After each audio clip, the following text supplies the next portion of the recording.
Hello, organizer. Can I please get the screen sharing option?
Recording in progress.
remaining.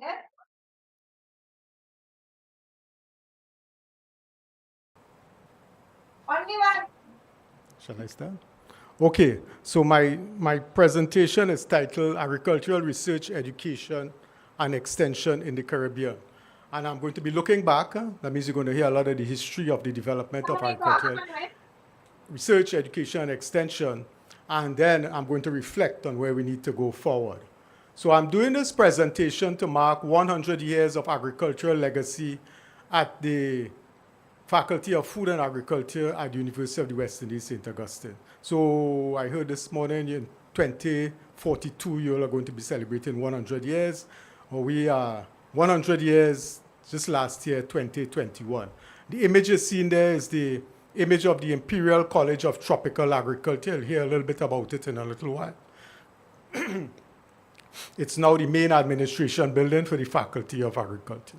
So I'll start my presentation by going through a bit of Trinidad and Tobago, just so you'll know where I am from.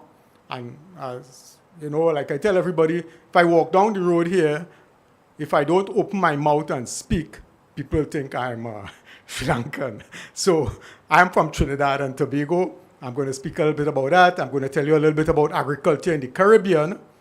I'm going to look at an overview of the history, development, and the present situation of research, education, and extension, and the challenges that confront these sectors. And finally, I'm going to look at some initiatives to transform the sector. I'm going to look back, to look forward.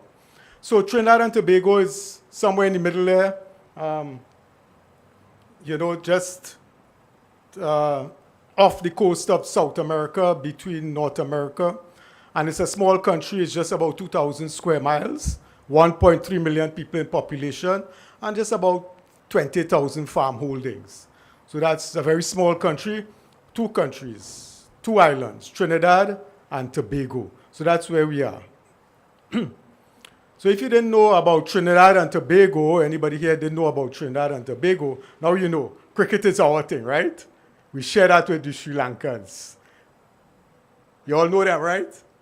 Yes, you all know. The men will know them very much. That's where I'm from, cricket country. So let's look at some commonalities between Trinidad and Tobago and Sri Lanka. We are governed by the British for some time.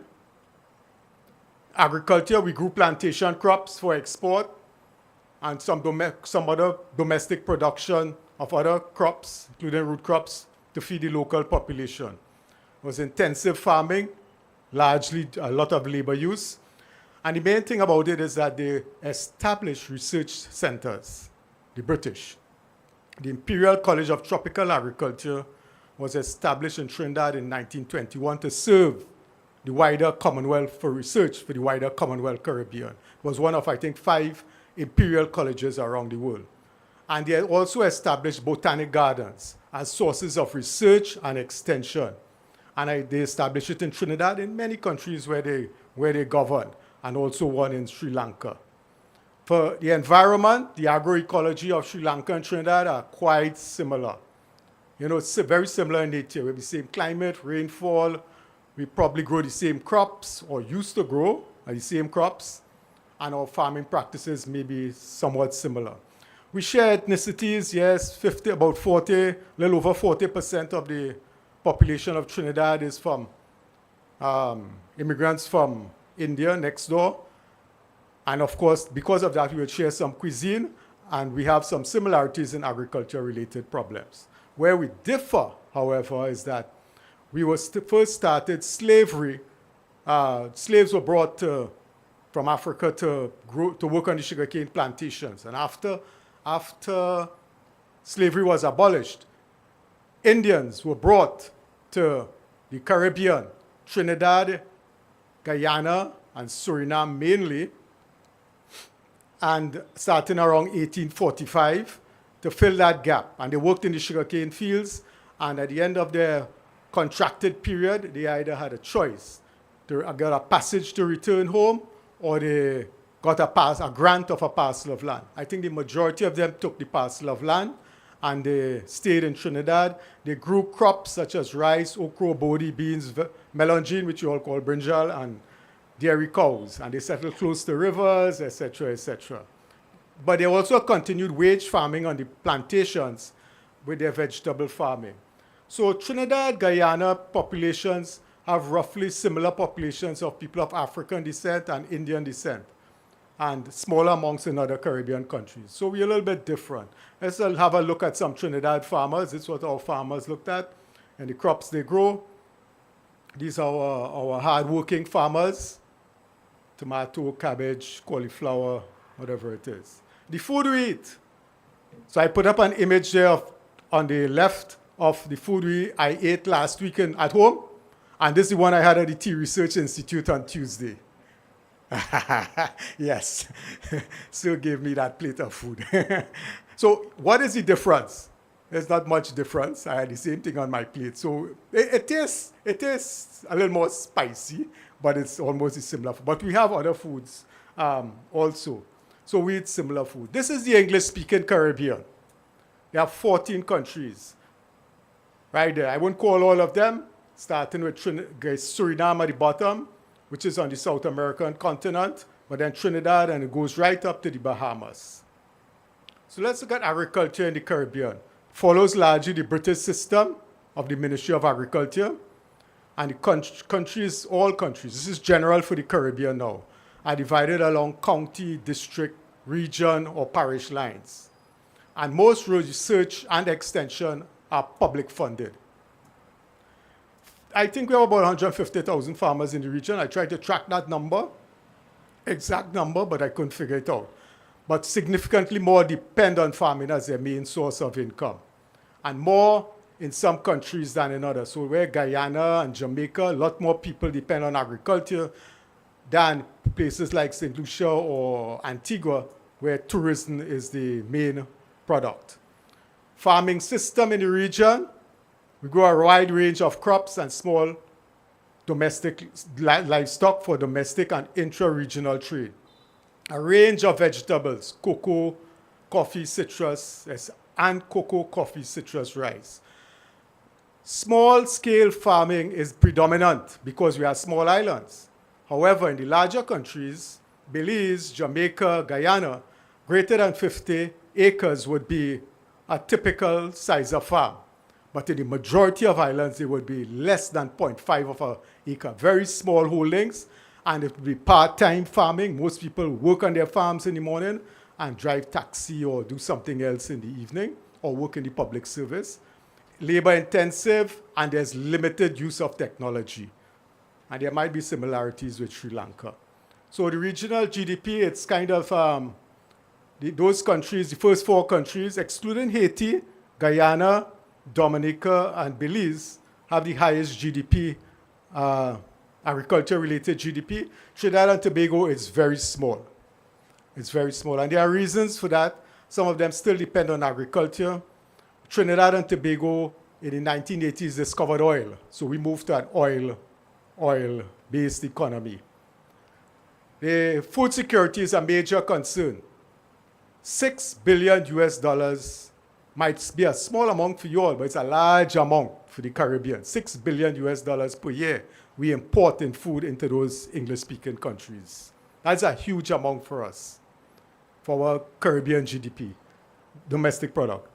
And as you can see, it goes again by countries. Jamaica imports the most. Well, we kind of exclude Haiti.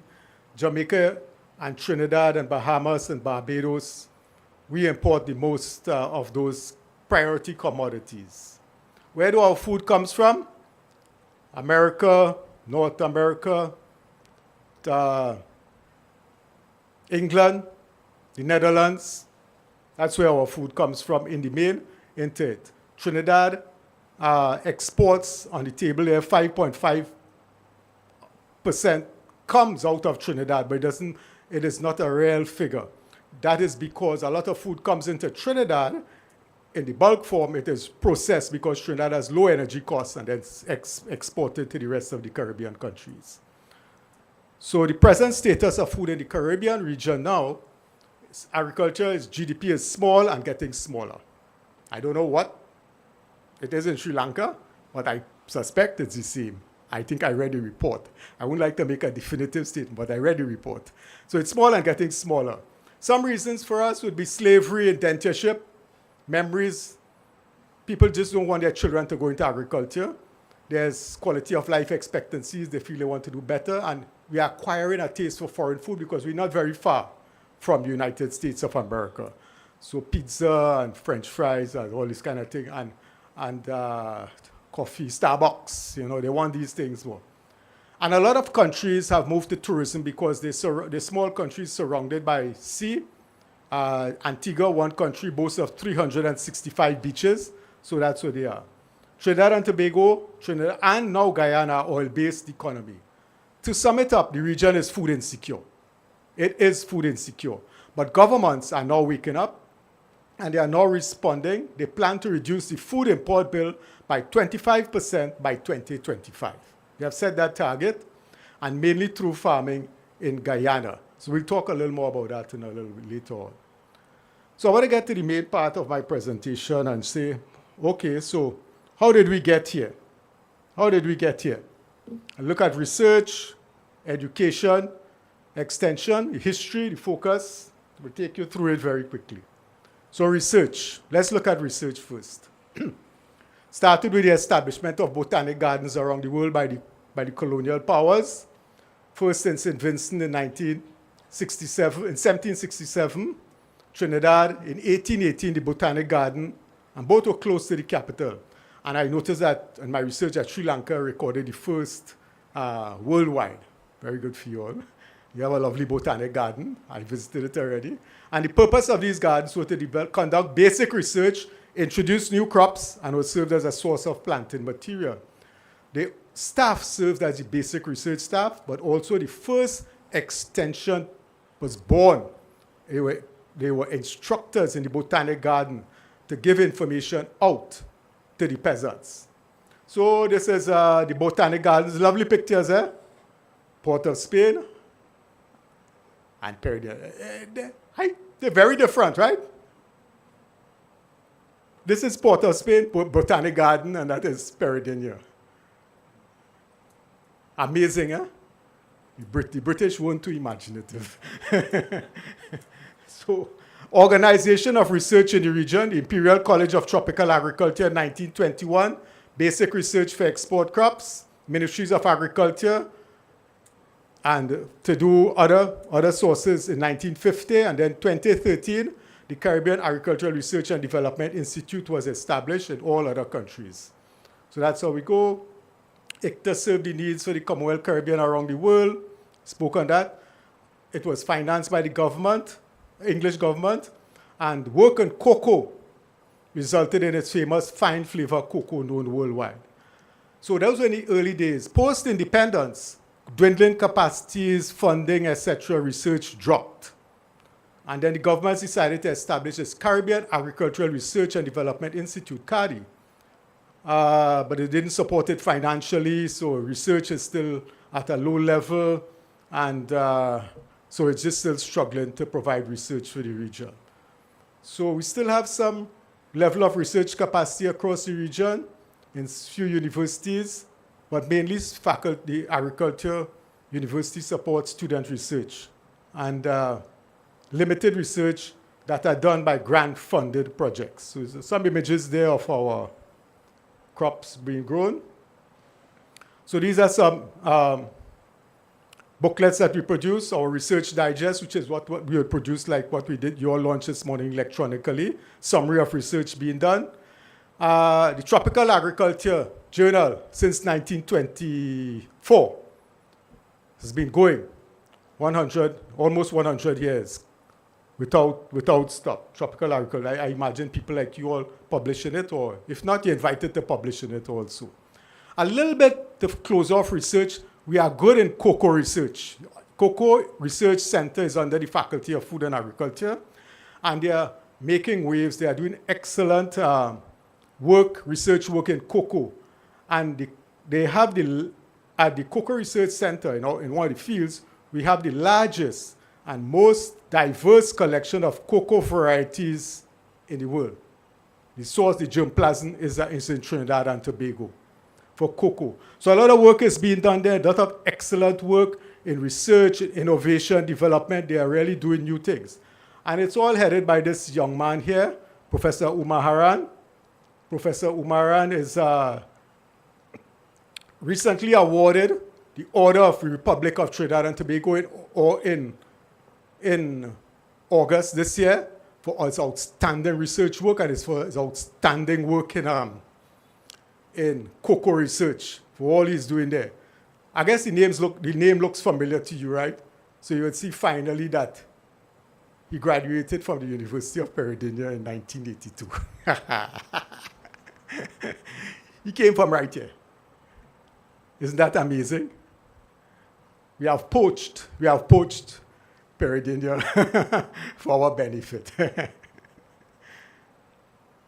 So summary of research issues, limited funding is a major issue, dwindling technical resources, climate change coming to the fore. So I'm speeding on. I'm going to talk about agricultural education. Faculty of Food and Agriculture is the premier agency for agricultural education. It has 3 departments, and before COVID, everything was face-to-face. Post-COVID, most MSc programs are online, and we have now launched at the bottom there the Postgraduate Diploma in Agricultural Extension, launched in 2023, fully online. I am making a note of that because that is my program. I'm a professor of agricultural extension, so I must make note of my extension program. It's online. If anybody would like to do it, you just sign up next year, September 24. Dr. Kumudo, you can come and take my course. All right, so I want to thank Professor Chowdhury for assisting me in developing this course. He's right here. All right, so there are other institutions across the region offering degrees: Jamaica, Trinidad, Guyana, and Bahamas. They offer some degrees nationally. The University of the West Indies in Trinidad offers degree across, the only one across the region. These countries offer certificates in agriculture, few countries. So pre-COVID, everything was face-to-face at the educational institutions. All the MSc programs were face-to-face, but now we have moved, and we always wanted to move to blended or online. However, post-COVID, COVID was a game changer, and we had to respond. So post-COVID, all our courses were transitioned to fully online. Post-COVID, fully online for students. Did web conference using Blackboard Collaborate. We did virtual labs. We did YouTube. We did the whole extent of it. In 1 month, we had to go this way. Outreach. We had training for outreach. We had a campaign, a Grow Your Home Gardening campaign. Everything was online during the lockdown, and it continued in a little way blended going forward. Then the students got involved in training. We had student-led training out of the faculty. They organized their own seminars, etc. Because now they had the capability, Zoom and Blackboard Collaborate and all the web conferencing tools, and they learned how to do webinars, etc. So the students got involved. All of these people seen here are our students doing those work. And then the Regional Plant Quarantine Officers Training Program, which we held every year for about 12 years, face-to-face, we suddenly had to do it online, very thing. We had virtual conferences. We had an international conference online, virtually, to celebrate 100 years of agricultural legacy. So just some of the issues that there's little harmonization of the programs across the region. A late start to online programming. We are way behind other universities, but we have increased enrollment in graduate programs post-COVID. So that's one good thing. So I want to come to my favorite topic, agricultural extension in the Caribbean. So agriculture, as I said, started at the botanic gardens with the origin of agricultural extension, and Sri Lanka was the first, I think, 1371. I saw in Wikipedia. And our extension system follows the British system. Oh, and you'll see that I've written the book of the history of agricultural extension in Trinidad and Tobago. I documented it a few years ago. So the public extension system is dominant. It's the largest system. They do general extension, but they are burdened by regulatory duties, low reach with clients, and a poor image. I wonder how that correlates with Sri Lanka extension system. Somebody will have to tell me. Somebody will have to make the comparisons. State-assisted, NAMDEFCO, RADA in Jamaica, they are state-assisted, they're dedicated, they have good staff, they have a better image among farmers. But we also have private extension, commodity board extensions in some countries.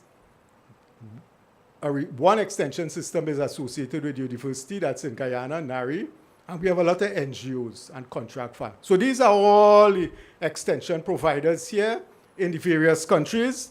So we have a pluralistic extension service around the thing. This is the general structure of a ministry of agriculture. Minister, permanent secretary, chief agricultural officer, and the extension services under the chief agricultural officer, it should be, and the chief extension officer. Every country would have a very similar structure and also a very similar structure for extension division. It's very British, it's very top-down, top management, middle management, field staff. And the field staff are the ones working directly with the farmers.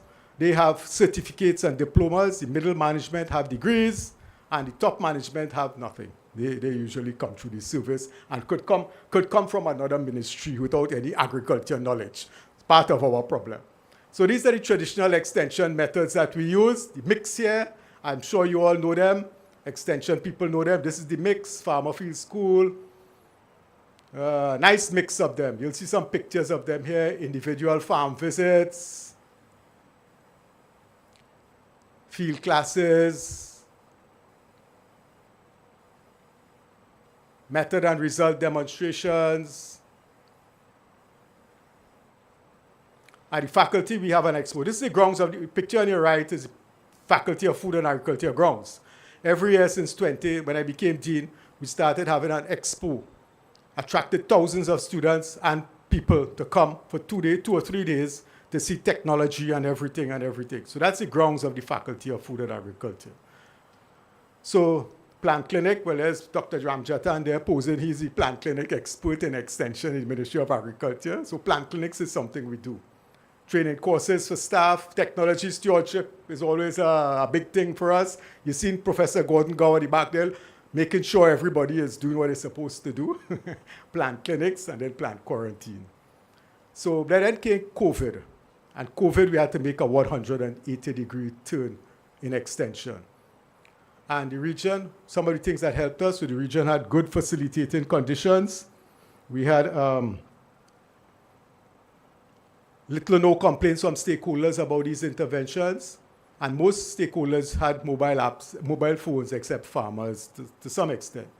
I think we were generally sitting on our gold mine, sitting on our hands for a long time, and not only talking about moving to blended or online, fully online, and doing nothing about it. But COVID forced it upon us. So we had some new extension methods. We used virtual training, virtual plant clinics, online platforms, virtual farm tours, WhatsApp groups, Facebook, and a whole of others that couldn't fit on my screen. We use all these modern these new extension methods, like it was told yesterday, in the new normal. So this is some of the evidence. In case you think I was not telling the truth, there it is. These are the things being advertised. Virtual training courses by our Ministry of Agriculture Extension Service, courses being advertised virtually. A virtual plant clinic being advertised. Yeah, you could log on, there are the credentials there. Facebook, it's live. On the right hand, you'll see livestock, So live, we also had live video chats, weekly live chats. You could ask questions of subject matter specialists. Or virtual farm tours also. Farm visit, farm tour for irrigation system, or to a duck farm. So the alternative to face-to-face, you didn't have biosecurity risk. You could encourage 100 people could go on this farm tour, where in face-to-face could probably only put 20 on a bus or something and take them to that. So we had some advantages with these things. Of course, there would be disadvantages. So extension, other agencies got into the milieu too, and like CARI, the Inter-American Institute for Cooperation and Agriculture, they all had their own training, etc., for extension, capacity building, as they continued. We're working with NGOs, extension, and this is a network of rural women producers of Trinidad and Tobago, and did virtual training on Zoom with them, and they held a virtual mango festival. Could you imagine that? a virtual mango festival. Yes, in 2 or 3 months, they organized this virtual mango festival. They had people from all over the country and all over, of course, all over the world could have joined their virtual mango festival where they saw a lot of things, heard guest speakers, saw demonstrations and everything. Whatever they did face-to-face, I went to one of their face-to-face mango tours, mango festivals, and there was moderate participation. But virtually, they had exponential participation in their mango tours. Extension, yes, so this is some of our training courses. Home gardening was also a big thing. People were locked down in their homes and they needed to farm. So home gardening courses was a big thing online until people could get face-to-face. So we ran home gardening courses. Extension issues, somebody from Extension tell me how they relate to Sri Lanka. Low technology adoption, staff-to-farmer ratio is still unacceptable, insufficient trading at institutions, staff burdened with non-extension functions, low morale, poor perception of service by clients, but good response to online activities. So looking forward now as I close, the sector presents opportunities in several areas for employment generation, wealth creation, food nutrition, and increased activity.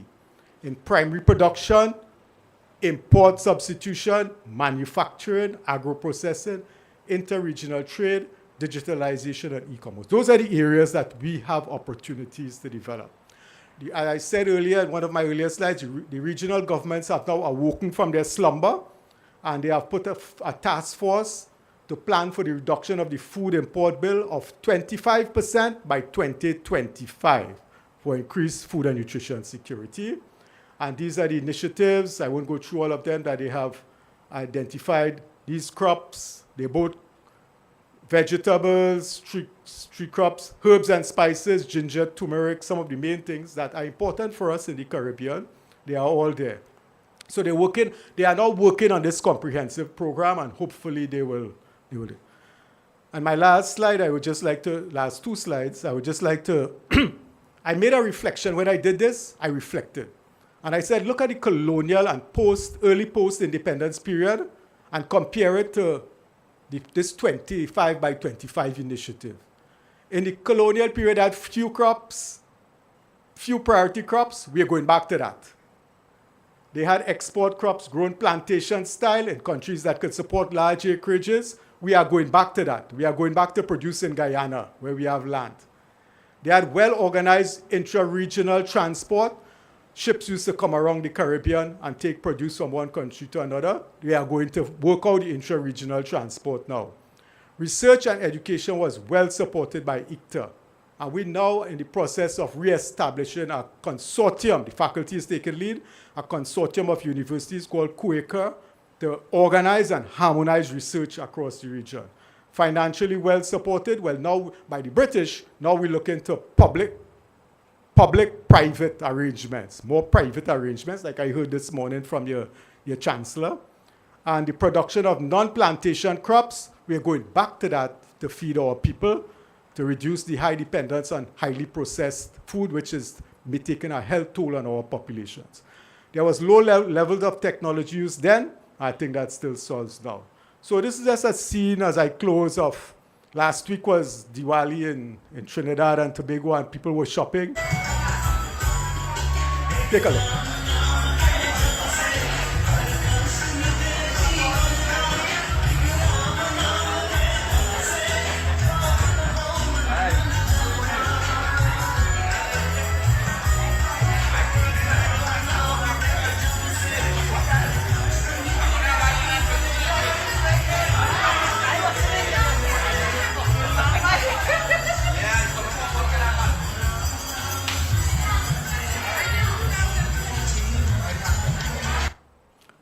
This is one of our main markets in South Trinidad, and that was just last week. Thank you. Thank you very much, Professor Ganpat, for your insightful presentation. I think 1 or 2 questions from the audience.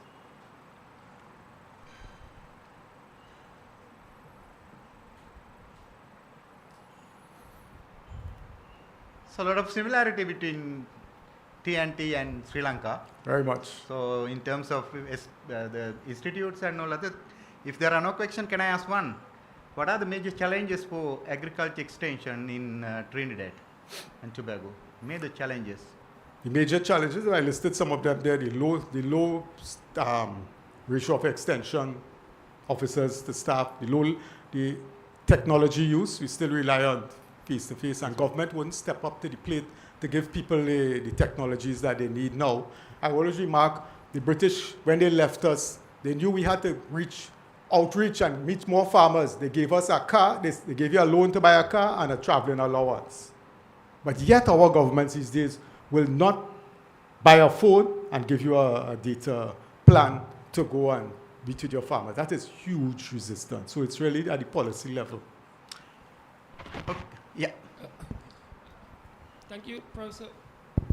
Can you hear me? Yes, sure. Thank you very much for your nice presentation, and we learned a lot of similarity between Trinidad and Tobago and Sri Lanka, including crickets and now education, how important both of us development in agriculture. But my question is, we are facing big problem in agriculture development and government policies.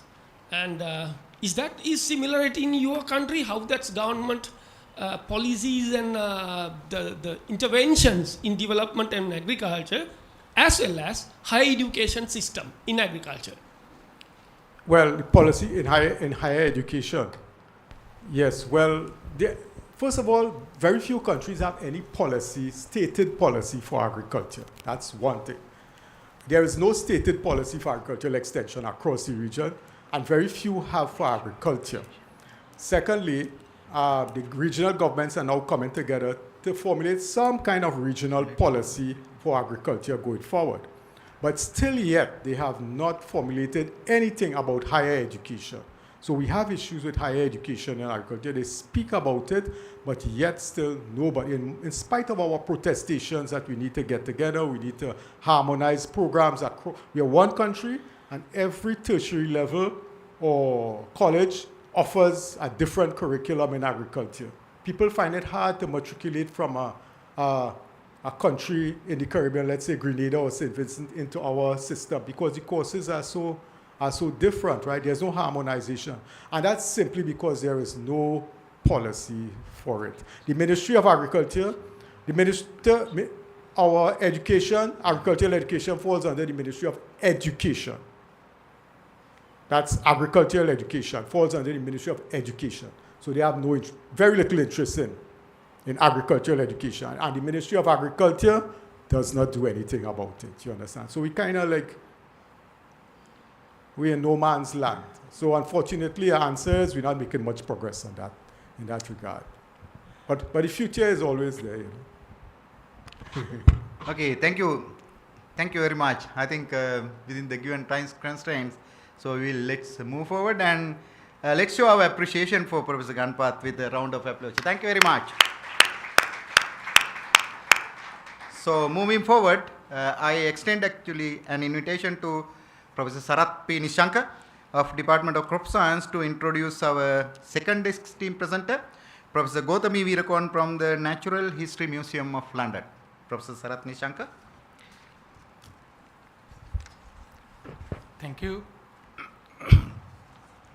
Thank you for the opportunity given. Good afternoon, ladies and gentlemen.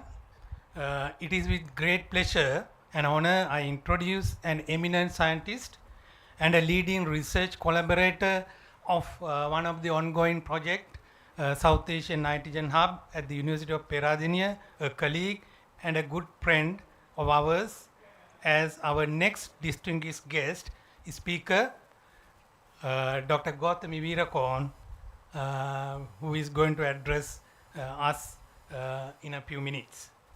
She obtained her BSc Bachelor in Biology in 2002 from the Open University of Sri Lanka and her Masters in Environmental Sciences in 2009 from the University of Colombo, and then she completed her PhD in Lyconology in 2013 from the University of Sri Jayawardenepura.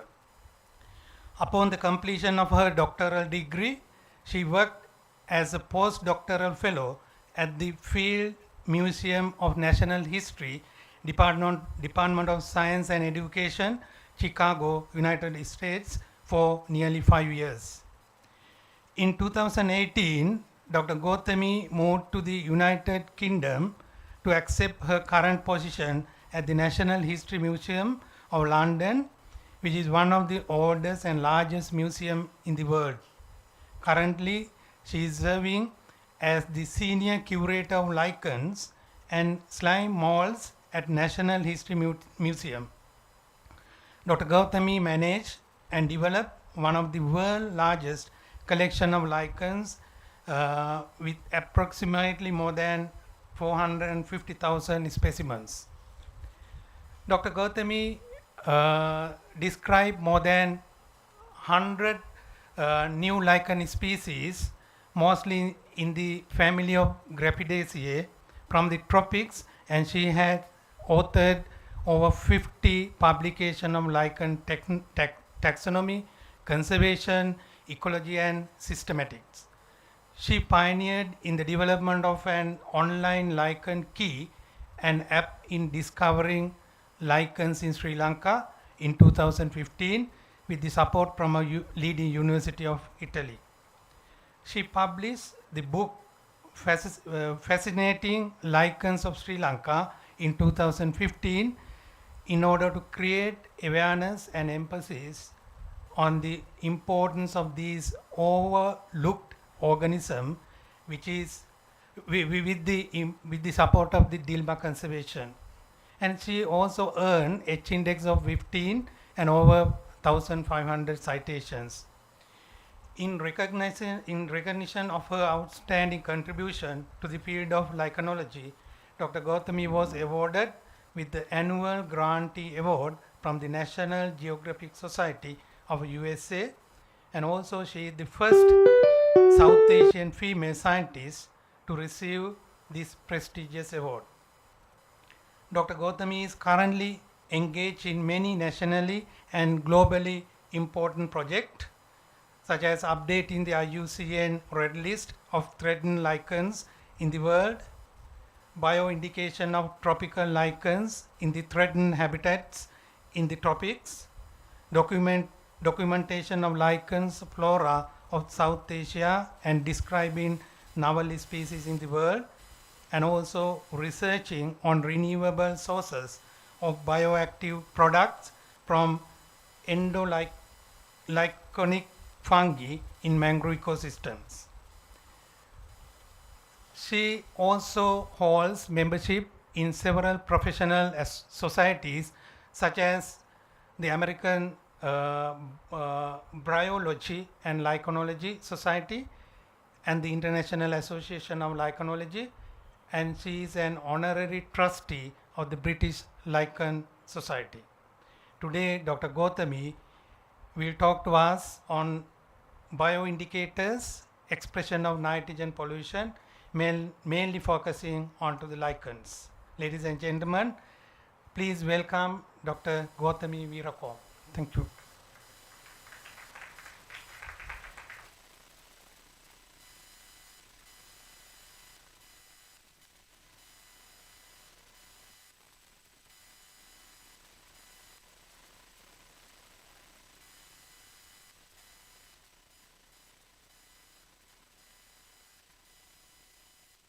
Good evening to everybody. I hope you can hear me clearly. So we can hear you very clearly. Thank you, Professor Kumar. This is a very short presentation, so we hope that we can finish this session on time. So this is actually a collaborative work that our team is doing in South Asia. So although I'm the presenter today, so it is my honor to introduce all our team. And also that through this presentation that you can see a lot of different slides that were contributed by our team members. So nitrogen, so just to give you a glimpse to start this presentation, nitrogen is essential for the life on Earth, although nitrogen contributes 78% of the atmosphere, we all know its biological available form is limited. Since the Green Revolution started in 1950s, intensive amount of nitrogen-rich organic and also synthetic fertilizers were applied to increase farmland productivity. So I'm not going to talk much about you because you all come from that same discipline. However, excess nitrogen that was released by burning fossil fuels to produce energy and also to support transportation and industries. So during last 150 years, hugely modified how nitrogen flowed through our planet. The result, unfortunately, is a web of interlinked threats to natural environment as nitrogen losses from agriculture and fossil fuels have caused air, water and climate pollution. Nitrogen pollutant has now exceeded planetary boundaries and most rapidly intensified in the tropical zone. The effect, the pollutant effect, is 300 times more than carbon dioxide. However, few people have heard of the nitrogen problem in our region, South Asia, although everyone is aware about climate change and carbon footprint. Very few policies are implemented in South Asia to manage nitrogen pollution in a measurable way compared to Europe and North America. Policies implemented in North America and Europe were hugely supported by biological nitrogen indicators because bioindicators can express the factual influence of excess nitrogen on species and ecosystems. So, just to give you a brief idea what lichens are, these are actually miniature ecosystems. So, like traditional description for lichens, they are symbiotic relationship that they have a symbiotic relationship between microbiome and photobiome. However, now we accept them as obligate association or semi-parasitic conditions where microbiome is gaining carbohydrate produced by the photobiome, and photobiome of course get a substrate to an unstable environment. However, microbiome very unfairly take the sexual reproduction in this association. So that is another reason why I like to call it, or why we call it an obligation association. They are actually older than dinosaurs and have gone through 20 to 30 times of evolutionary changes. Because of their obligate association, they can colonize a vast spectrum of habitats around the world, including some of the extreme environments, and they are highly sensitive to atmospheric pollution and habitat modification, and also they produce unique secondary compounds to protect their thallus from excess light, drought, and herbivory and microbial attack. So they are very slow growing, one of the slowest growing organisms on the planet Earth, and they invade or grow on any surface, and they are traits such as external or internal characters, physiological or chemical characters, and they are ecological modifications. All these are very supportive for them to become one of the most successful biological indicators in our natural environment. So using all these things, we have been looking at what these lichens, especially the epiphytic lichens growing on trees, how can they indicate the air pollution that is happening with the nitrogen. Excess nitrogen can have negative impact of lichens, leading to stop their growth, or sometimes promote the growth of nitrophytic lichen species. So we are currently using our epiphytic lichens to elucidate their physiological and genetic responses of sensitive and tolerant epiphyte lichens to enhance atmospheric ammonia concentration and also to determine the critical nitrogen loads in tissues. So, a lot of people, when we talk about lichen and bioindicators, one of the first questions that is asked from us, our team is, can they be used like any other indicators, or are they successful? Yes. So from a lot of our research, what we have conducted in Europe and Northern America, it is proven lichens are one of the best bioindicators, and compare lichen traits, or we call them phenotypes, with nitrogen sensitive tolerance and testing of traits to demonstrate predictive accuracy and critical assessment of whether the traits might work in other regions of the world. Yes, they have been proved, so that is the main reason why lichens were chosen as bioindicators to measure nitrogen pollution and critical levels in Himalayan forests. So what was our initial hypothesis? There are few places on the planet which are affected than South Asia. It is suffering the most rapid increase in nitrogen pollution, although some of the planet's most biodiverse ecological hotspots such as Western Ghats and North Himalaya and Sri Lanka, Sri Lankan highlands are found within this region. Furthermore, South Asia is a region in which individual and social well-being continue to be fully dependent on the functioning of our natural ecosystems. And a lot of our people depend on the non-timber forest products, such as that in Nepal, that most of the Himalayan tribes, they are only living is by collecting and selling lichens from their ecosystems. So we choose several different forest plots or forest stands to study, conduct our study, and they cover a lot of different forest ecosystems or different habitats, and vegetation types are also diverse within this region. So meta-analysis of lichen-based critical levels were monitored using lichen chemistry and also tissues. And Himalayan, and this is one of the papers in review at the moment. So how we are conducting this study using the lichens and also nitrogen. So we first measured where this main ammonia or nitrogen sources are. So we could see that most of them are affecting tree leaf cuticles and also the soil layer.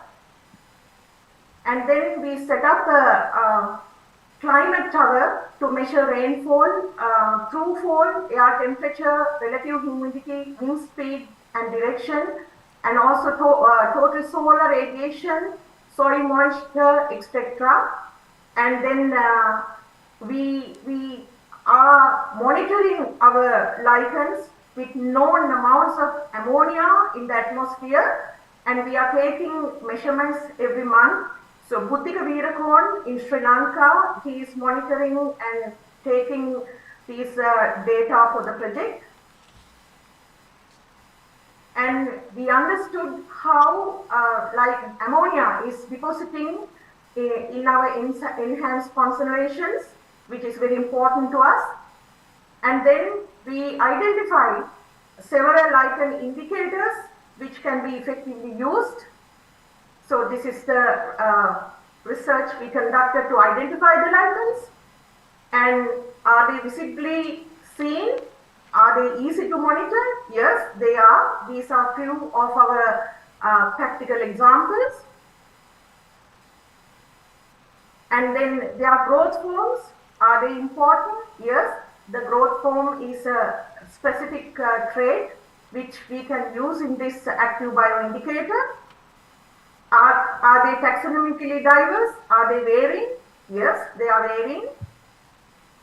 Can they be identified and grouped into effective bioindicators to conduct rest of the tissue research? Yes, they can. And also we conducted several capacity building workshops across South Asia. We have conducted 2 workshops in Sri Lanka, 1 in Bhutan and 1 in Nepal. So this is our monitoring plot in Sri Lanka, reliable forest that is situated in Queensberry Estate in Navalapitiya, where we are conducting our research, and this is the very first kind of research in the whole of tropical Asia. And also we directly monitor ammonia conservation in plots in Pakistan, Nepal, India and Bhutan. And measurements are taken every monthly and also 3 months intervals. Monthly measurements are taken for ambient ammonia and nitrogen. And physiological analysis lichen responses are measured by our students all over Himalayan forest stands. And at the moment we are conducting lichen transplant experiment. The first transplant experiment or the trial experiment is happening in Scotland. That aim is to experimentally test the lichen and wider ecosystem response to timing and dose of atmospheric ammonia. And we have already submitted several grant proposals to conduct this study over another 3 years. And it will be started in Sri Lanka as well.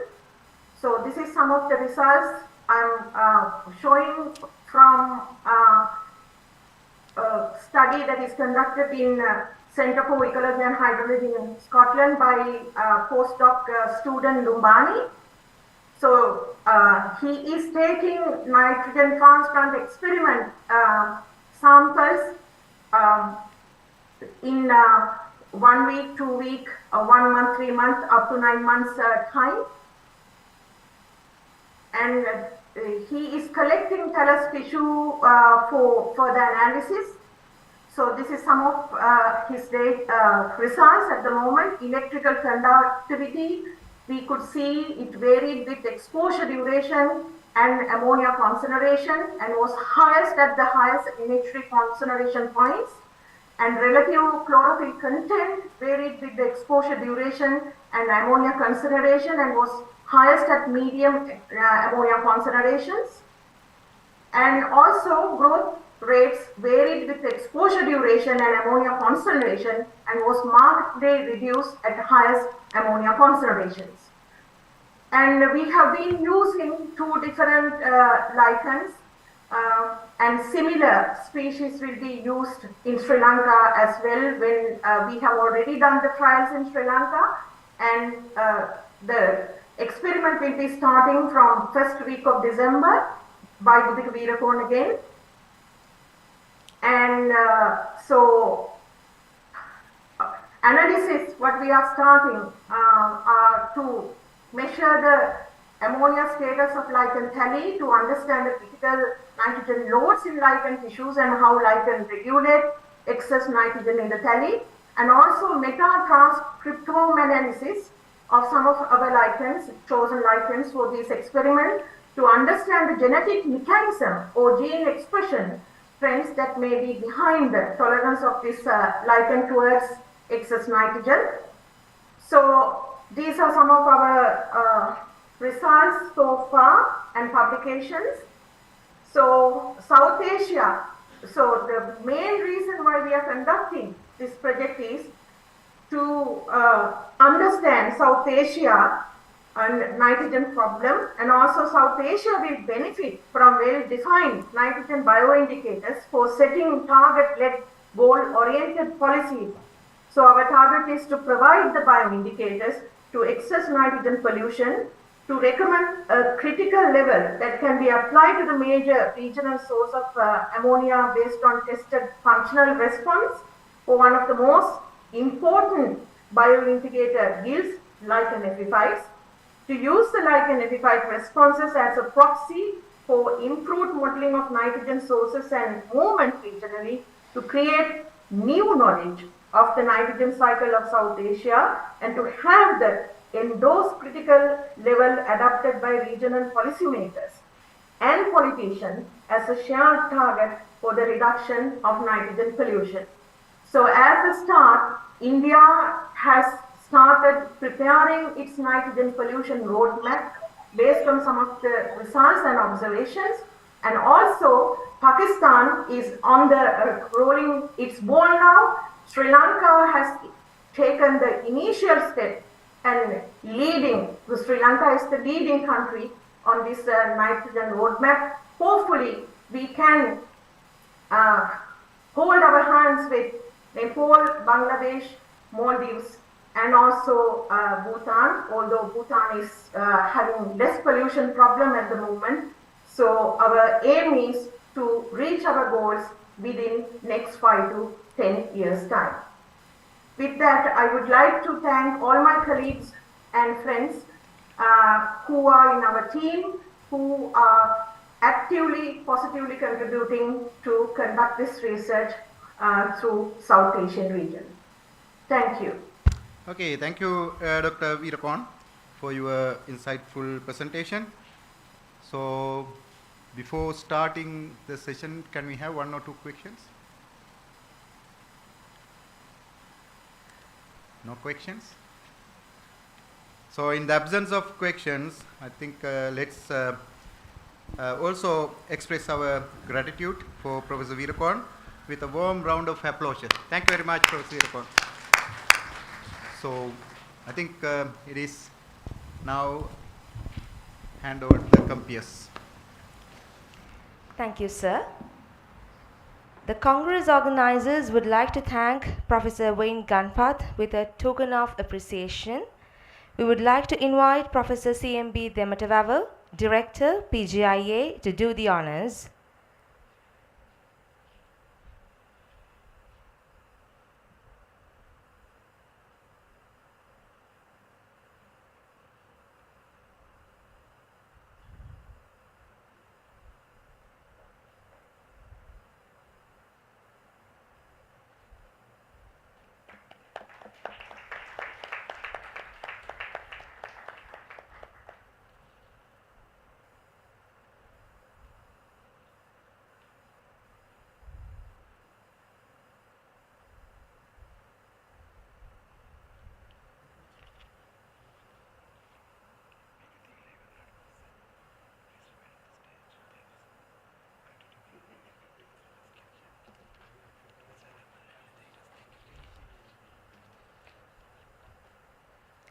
Thank you very much, sir. The closing session of the 35th Annual Congress of the Postgraduate Institute of Agriculture will be started right now, and please stay with us.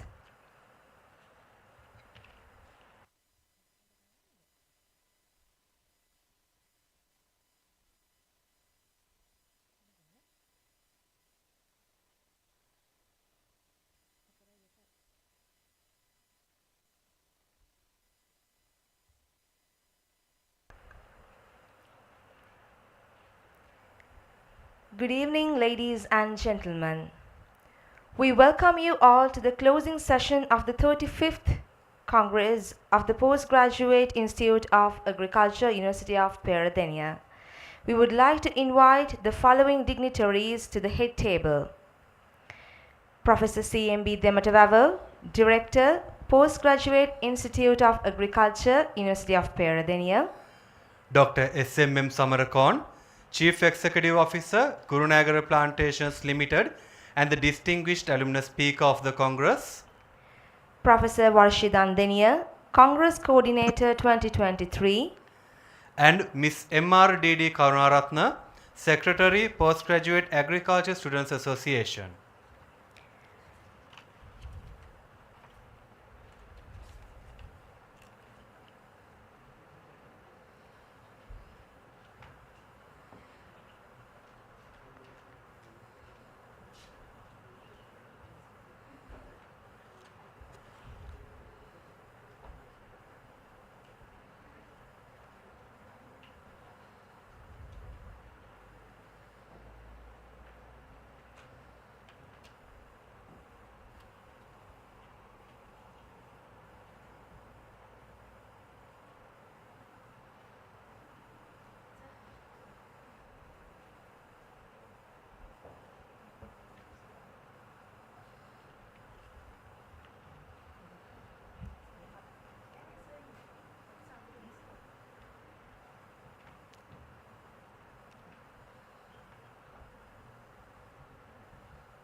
This session will be chaired by Professor Varshitan Denia, the Congress Coordinator 2023. Over to you, Madam.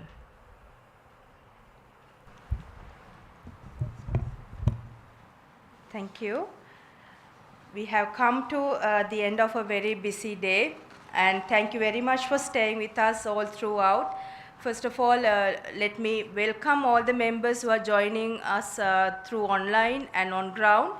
And we have a token of appreciation for Dr. Gautami Veerakon, who is joining online, ma'am. We will make sure that you will receive this token of appreciation when you are visiting Sri Lanka. I'm sure you are visiting in a couple of months, so we'll make sure that you will receive it. We made a small mistake in the comparing note that we could not announce it, and my apologies for that. So with that, let me begin the closing ceremony. And thank you very much for our compeers for giving me this opportunity. So this PGIA, we have established PGIA in 1976, and since its establishment, PGIA has produced over 6,000 postgraduate degrees in this country. And the first batch of PGIA students consisted of only 16 members, and now at present we have an yearly intake of about like 500 on average. And our graduates are working in very esteemed places, in positions, holding very important positions nationally and internationally.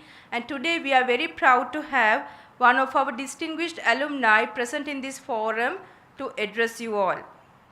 So without taking much time, let me invite Dr. Sevandi Chandrasekhara to read the description or the introduction to our next speaker, our distinguished alumni, Dr.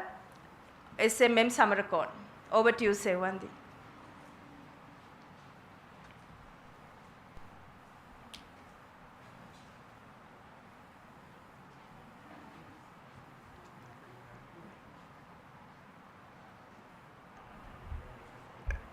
Thank you, Madam. Good evening, ladies and gentlemen. I am indeed privileged and honored to introduce Dr. SMM Samarakon as the Distinguished Alumni Speaker for the Annual Congress 2023 of Postgraduate Institute of Agriculture, University of Peradeniya. Dr. Samarakon graduated in 1992 with a Bachelor's in Agriculture degree from the Faculty of Agriculture, University of Peradeniya. Soon after his graduation, he joined as a research assistant for researching and developing a technical knowledge base to enable farmers to share limited water in the Iginimitya reservoirs. From 1993 to 1997, Dr. Samarakon served as the Farm Planning Officer for the Asian Development Bank funded Perennial Crop Development Project, which the project was to assist commercial scale and small scale farmers in Kurunegala district as well as part of the Kandy district to cultivate land with diversified cropping patterns to maximize the land productivity. He obtained his master's degrees in 1997 as well as postdoctoral PhD in 2022 in agriculture economics from the Postgraduate Institute of Agriculture, University of Peradeniya. He worked as a visiting lecturer at the University of Wayamba and taught international economics and trade. Having served there for over 2 years, he joined Informatics Agrotech Private Limited, operating at Mahaveli System C in Dehiyatta Kandiya as a project manager. In 2004, Dr. Samarakon joined Candy Plantation Private Limited, which is a subsidiary company of the Renuka Group of Companies, as a plantation manager. One of his achievements is that he set up 2 factories and converted conventional plantations into an organic plantations. Dr. SMM Samarakon has been working for Kurunegala Plantation Limited for the last 17 years and is currently working as the Chief Executive Officer of the company. Kurunegala Plantation Limited is a coconut-based, highly diversified, profit-making, leading government-owned plantation management company in Sri Lanka. Under his stewardship, the company has recorded the highest ever profit in many years and received several local and international awards for the improvement of productivity, diversification, value addition, and business excellence. He has more than 30 years of experience in farming, plantation management, and agronomy.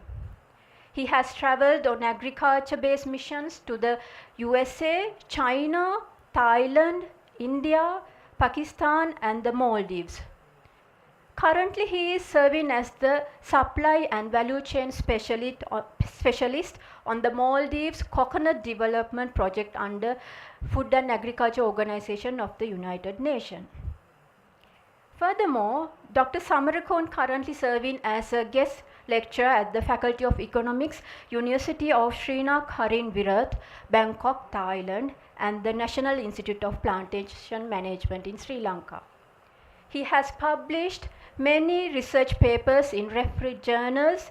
In addition, several abstracts and conference proceedings in the areas of economics, environmental economics, and production economics are being also published.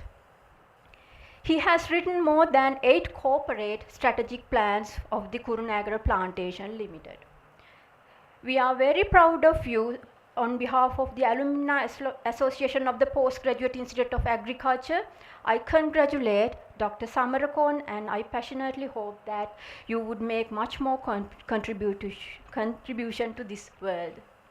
All in all, Dr. Samarakon is one of the best suited to talk about the success of PGIA alumnus. I cordially invite him to deliver the distinguished alumnus speech. Thank you very much.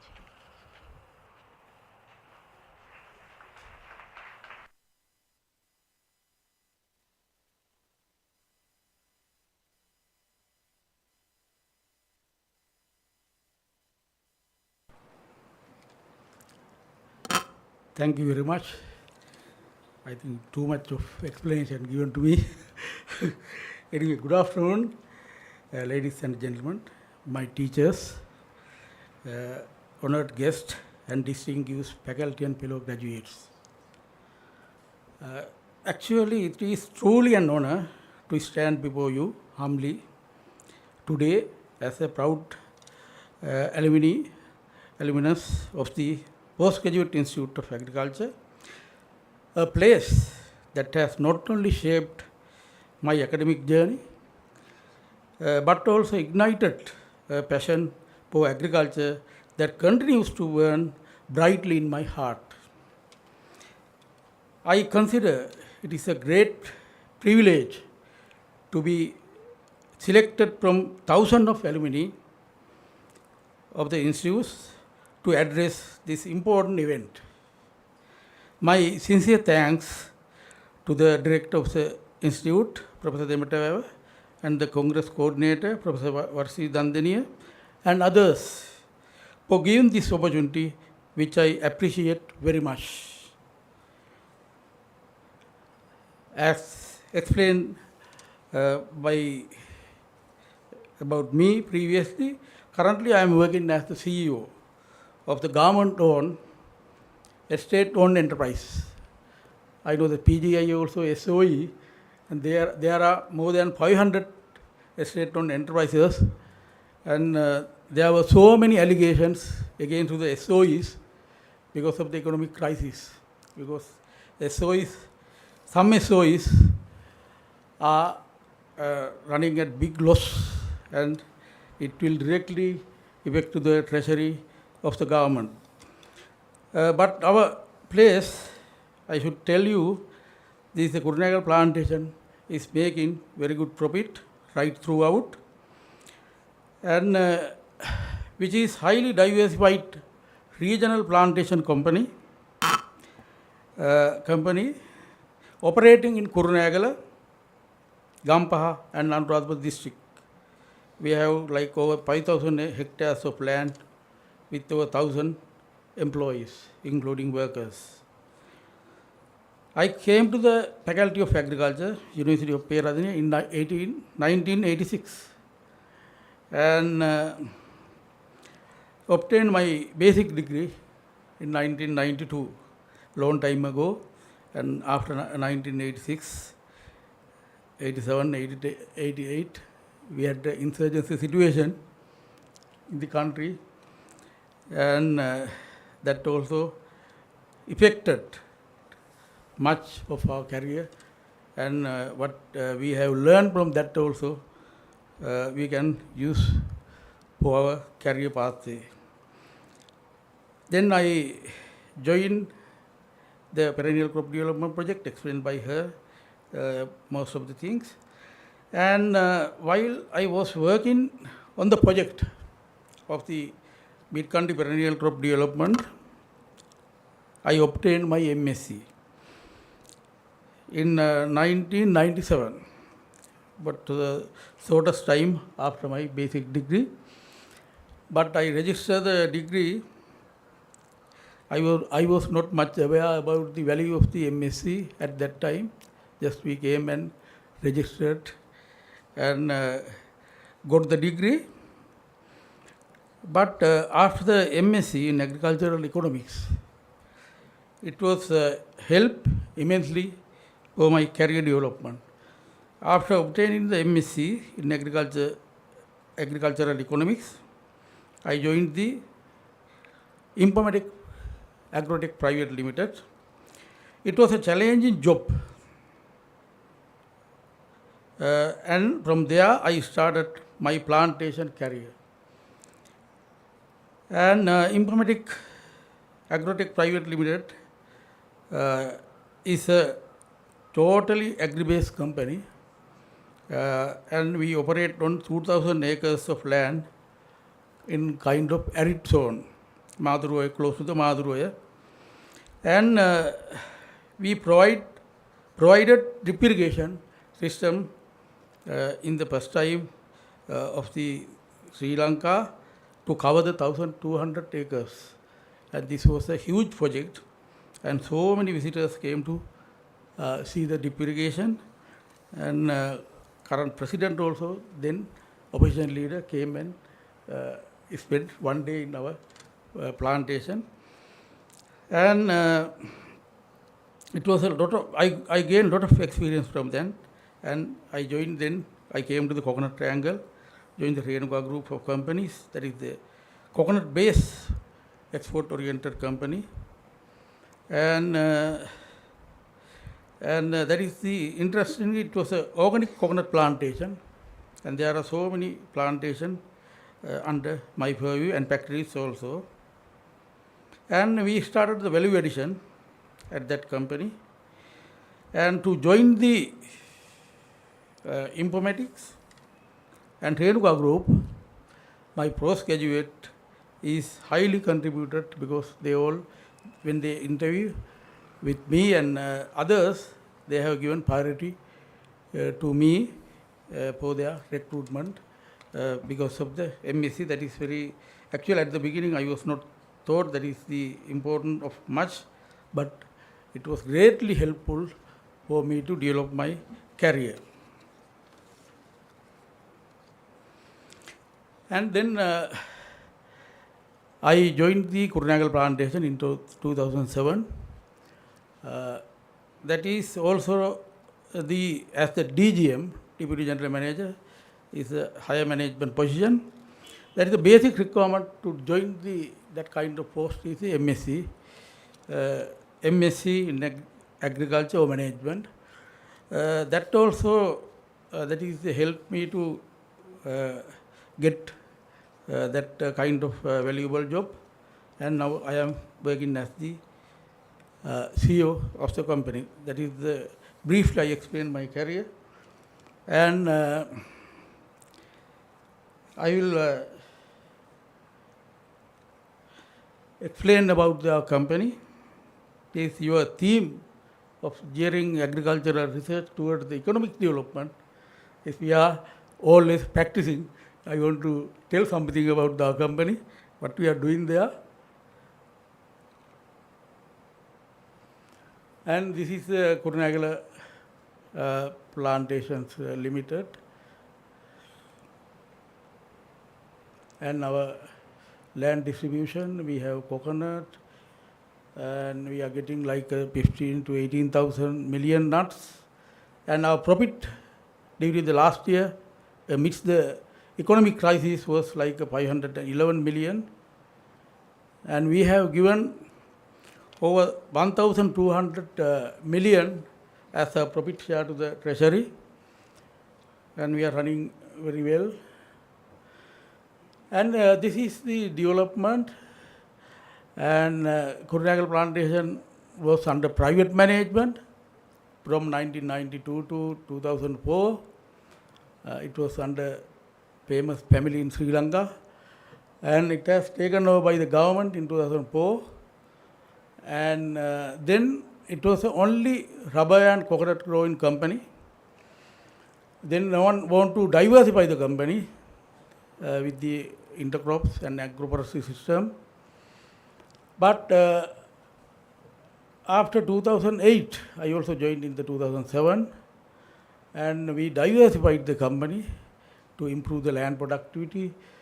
We have planted mango, cinnamon, pepper, so many, cocoa, durian, dragon fruits, and jack means like waraka, guava, turmeric, avocado, so many projects we started. And all are now making profit. We have individual kind of analysis, feasibility studies. I also learn a lot from my PhD, and my paper also published in the diversification. Madam also there, under the guidance of my senior supervisor, Senior Professor Jivika, and LHP Gunaratna, my other supervisor. Dear sir, madam and sir, you always help me to find out the research title from the ground. They have not guided, they have not given the title. You must find it from your situation, and I try to pick my research topics and research problem from our company. It was very successful, and outcome of the project, now we have incorporated to take the policy decision of the company. And we have got lot of benefit from the like research finding, and the diversification also. We have choose the profit making intercrops and discarded some other intercrops, and productivity improvement of the coconut. We have done a separate research, coconut, for the coconut productivity improvement and diversifications, and we have gone to the like a kind of not regression, quantile regression, and we have identified at what time we should apply the fertilizer, water, to get the high productivity of the coconut plantation. It was for me really valuable, not only me, for our company, and at large for the country and the coconut sector. It is we came with very good finding. It was internalized with our operations, and then we started the value addition. And if anyone passed the Kurunagala, Gampa, Yakkala, and you can see now very famous coconut ice cream produced by the KPL. And I checked the income during the last 3 months, like 22 million income from the coconut ice cream. We have soft ice cream as well as the hard ice cream. And we are producing virgin coconut oil, coconut treacle, charcoal, husk chips, and coconut flour. Jungle coffee, we have special coffee. We pick from the jungle, and it is very tasty and very mild flavor, and black pepper, so many value addition products. And I want to tell you that is how do we that is with the economic crisis and other problem prevailing which was prevailing of the country, how do we survive? We have gone so many areas to develop, and in the morning session, some people express about from the palm to table, from the tree to table. Now we are catering from the coconut and other tree to table, and now we have sales outlet also. In so many places, our own outlet and franchise outlet to distribute our products. And this is our progress, always going to the upward trend, profit revenue and coconut revenue also. We have improved the productivity of the coconut, and you can see, and these are our estate. We use the organic manure, and to face the severe climate change, we are creating some ponds and moisture conservation, contour drains and coconut mulch, cover crops. We have big problem with the climate change. This is a very good topic for the research. And this is our intercrop extent, diversification. But you can't see anywhere like this our diversification. That is coconut in the coconut estate, 75 of the area you can diversify. These are products. TJC mango, rambutan, we are getting like over 100,000 kilograms of mango, and 5 million fruits of rambutan, guava, red dragon fruits, cashew, so many things. This is spices, and we have cinnamon and pepper on concrete post. You would have seen in Vietnam and some other countries, but we have introduced in the large extent pepper on concrete post, cocoa, and areca nut. And our products is a few, and we have many.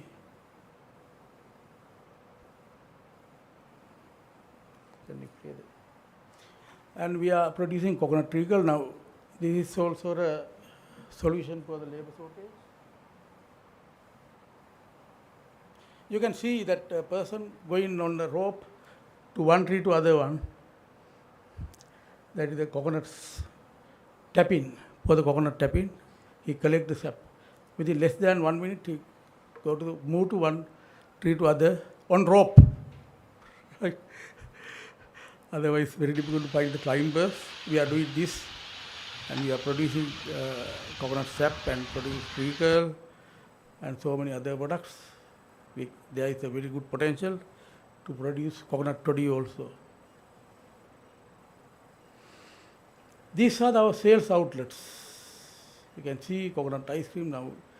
Every corner we have separate shop to cater the coconut ice cream. In Kurunegala town, every day, like 1,000 customers come to take our coconut ice cream, and so many other value-added products. And what I want to say is that is the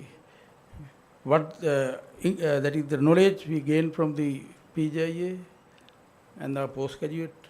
We must use it for the development of the agriculture. That is very important. And during my study in the PGIA, I got study-related tours to India and Maldives under the direction of my supervisors, and that also I gained a lot of knowledge and sponsors by them.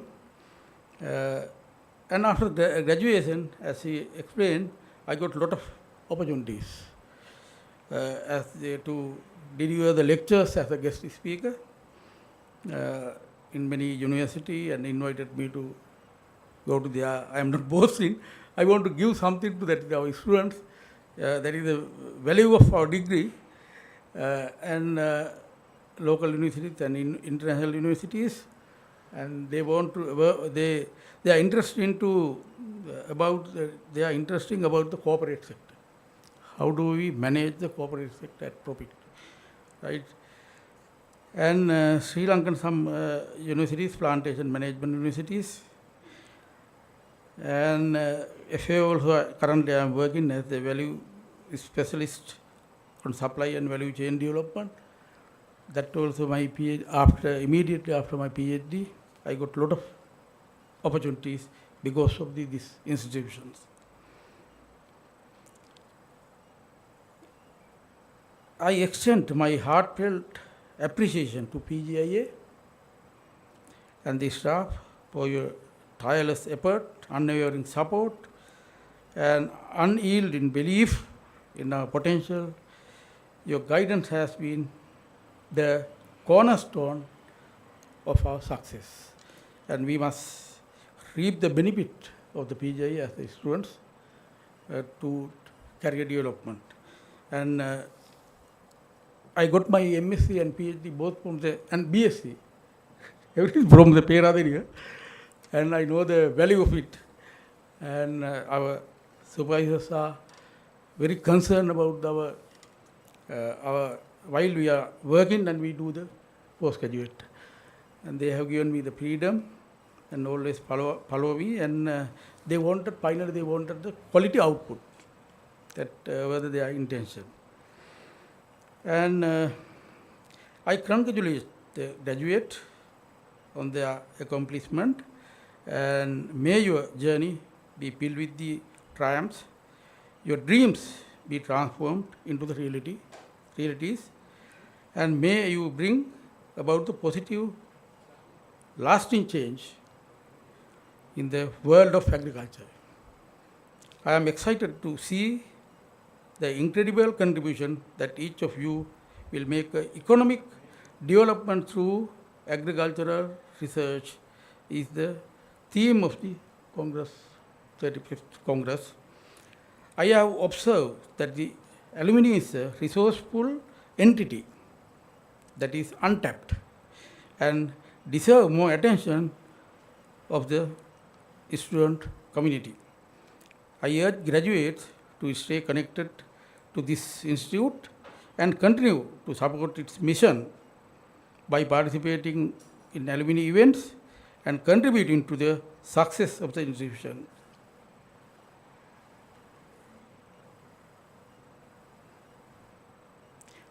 And this is my research publications all during my PhD. These are awards, national and internationals, for the business excellence and productivity. We are the best pepper grower apart from coconut, and these are the awards received as the best pepper grower, international awards and business excellence. And thank you very much, and best wishes for the successful future. And again, I thank you all to give this opportunity to deliver very small kind of my experience. Thank you, sir and madam. Thank you, Dr. Samarakon. And I think you all must have enjoyed his journey of his life. He shared his experience, his educational experience, as well as his career pathway. And I think it's a very good lesson for our postgraduate students also to continue education, as well as to make sure that you stay in the path and receive good, take your own measures to improve yourselves and make sure you are receiving a quality education as well. It's not only the job of the supervisors, as Dr. Samarakon clearly mentioned, the students also should put a lot of efforts into make sure that you are receiving a good quality education from the hands of the good supervisors we are having. So I think his journey is an excellent example of how well you can become, how well you can perform in your career with the postgraduate qualifications. Thank you very much, sir. So with this, we have a small token of appreciation prepared for you, Dr. Samarakon. I would like to kindly invite Professor C.M.B. Demetavava, the Director of Postgraduate Institute of Agriculture, to hand over the token of appreciation to Dr. Samarakon.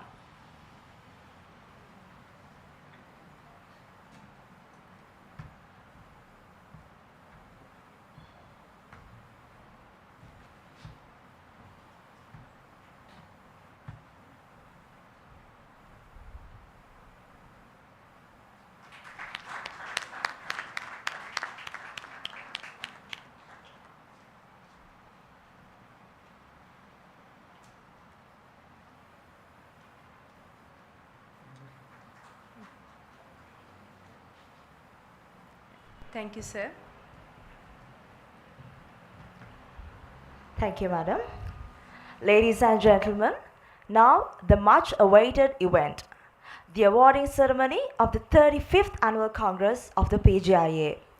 We would like to invite Dr. L.M. Rankoth to announce the recipients of awards.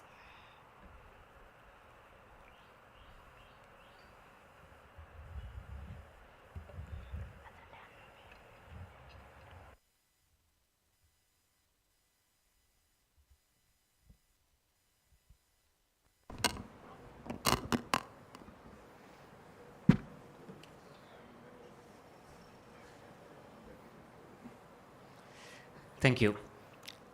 Ladies and gentlemen, I'm honored and privileged to be here on this podium for the most important event of the 35th Annual Congress of the Postgraduate Institute of Agriculture, University of Peradeniya.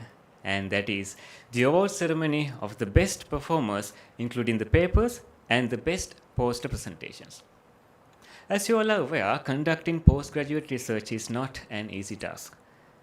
If I brief the major activities, that journey begins with the identification of a researchable topic, which is with local, national, or international significance.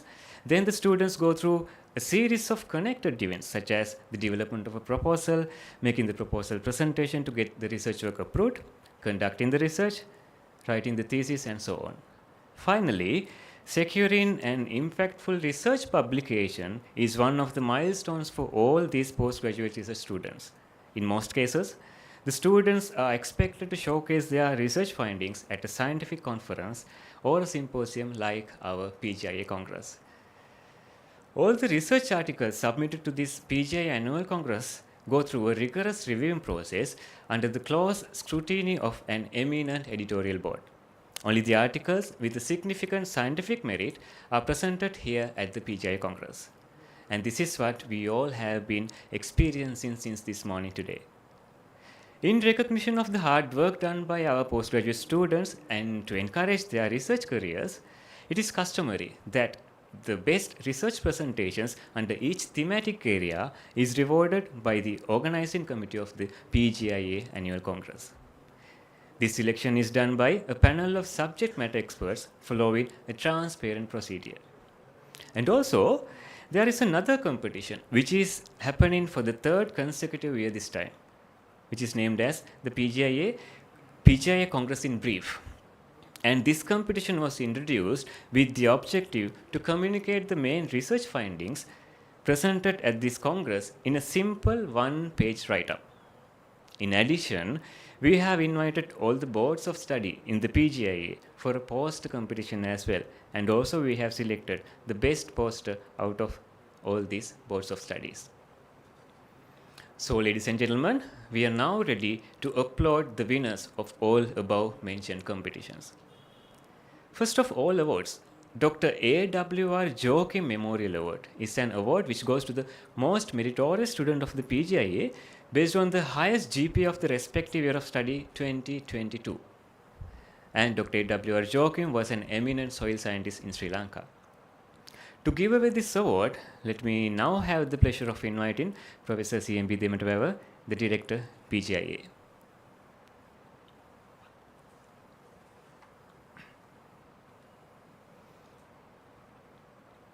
As I mentioned before, this award goes to the student with the highest GPA in the year of study 2022. Interestingly, this year there are 2 students who have been lucky to win this award. So, ladies and gentlemen, put your hands together. The first winner of this prestigious award is Ms. C.P. Aluhare from the Board of Study in Crop Science.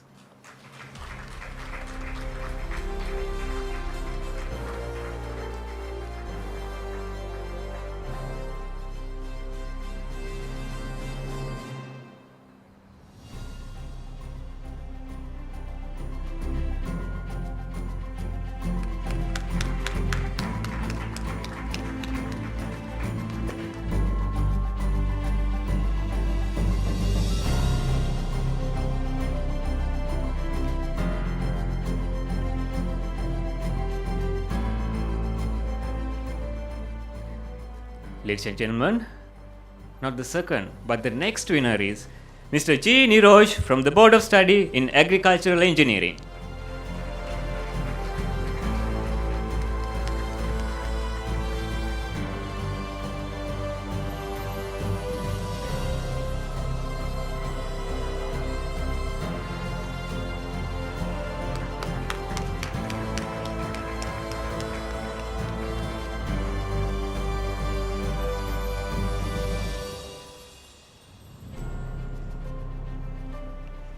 Each year, we select the best post among the PGIA boards of study.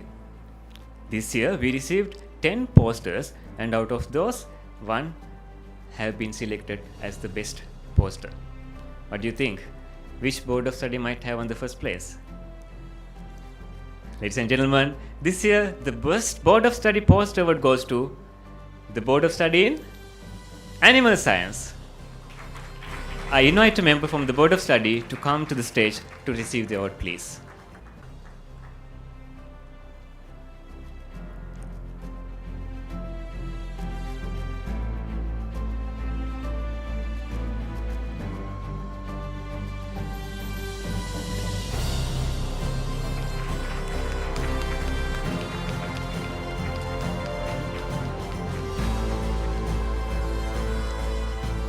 Thank you, Professor Demeter. And now it is time to award the winners of the technical sessions.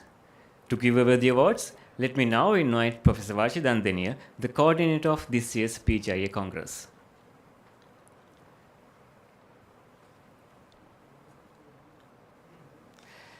The poster session today was on the theme of agricultural inputs and services. Ladies and gentlemen, the winner of the poster session is Ms. A. N. Tisera. The poster was on antifungal phytochemical analysis of selected Sri Lankan medicinal plants, and the co-authors are Somaratna, C. Sandaruwan, and W. Lankatilaka.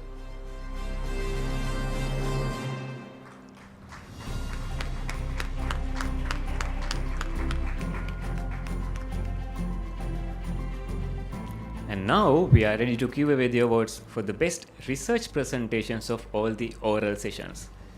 The session 1 was on the theme of nutritional and functional properties of food and feed. The best presenter of the session is Mr. G.D.S.P. Rajapaksha. The title of the paper was Comparative Analysis of Green and Brown Morphophytes of Doti. The co-authors are G.C. Bandaranayaka, S.T.D. Cruz, P.C. Gunatilaka, B.C. Javardhana, B. Niruparaj, J.K. Vidhanarachi, and I. Vijay. The session 2 was on the theme of agricultural inputs for sustainable crop production. Ladies and gentlemen, the best presenter is Ms. M.K.N.W. Jayaratna.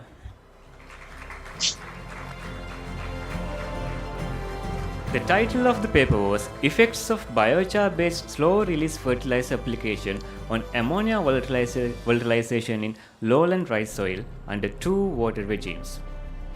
This paper is co-authored by R.S. Dharmakirti and A.D. Igalavithana.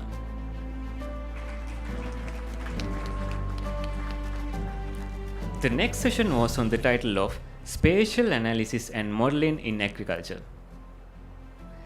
The best presenter of the session is Mr. R.A.A.S. Ratnayaka.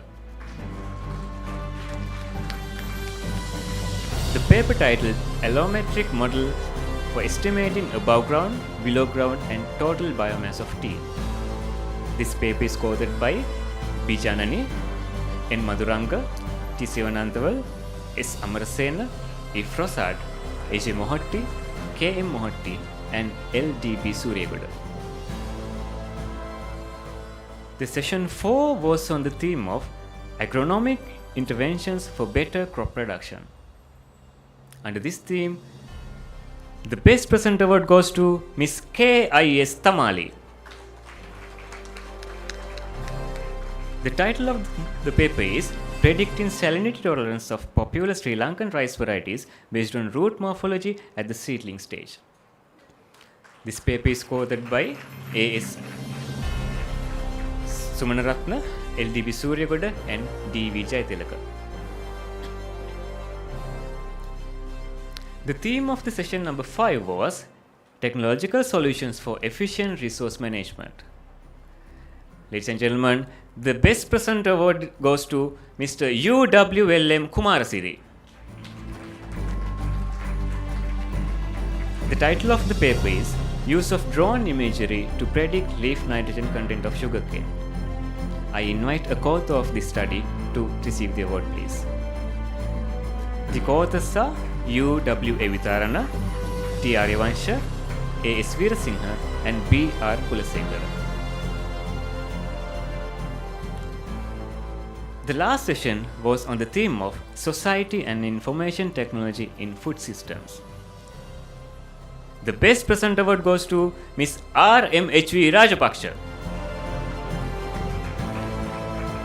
The title of the study was Technical Efficiency in European Union Food Industry, a Stochastic Frontier Approach. And this paper is co-authored by D.V.P. Prasada.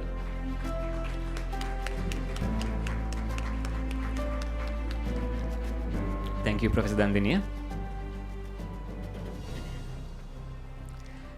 Among the presentations made today, 3 research presentations were selected and ranked as the best 3 presentations based on their science communication skills. This award is exclusively for the students of the PGIA, and this award is named as PGIA Alumni Association Award. To give away this award, let me now invite one of the distinguished alumni of the PGIA, and also he is the Chief Executive Officer of Kurunagal Plantations Limited. I cordially invite Dr. S.M. Samarakon on stage to give away the certificates, please.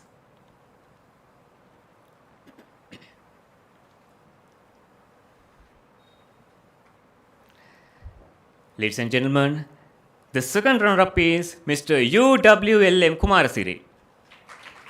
The title of the paper is Use of Drone Imagery to Predict Leaf Nitrogen Content of Sugarcane. Again, I cordially invite one of the co-authors of the study to receive the award.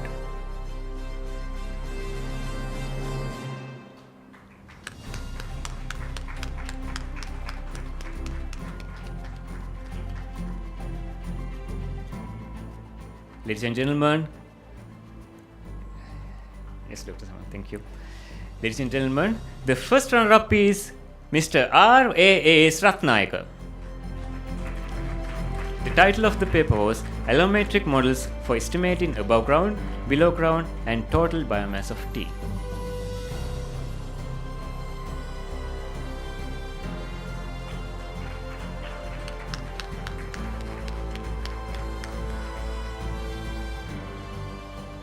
And today, the first place of this Alumni Award 2023 goes to Ms. K.I.S. Tamali.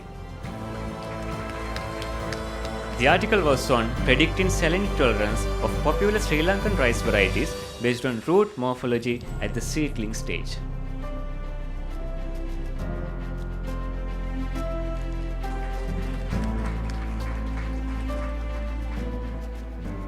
And now it is time to announce the winners of the competition. PGIA Congress in brief. Dr. Samarakon, please remain on the stage. Thank you.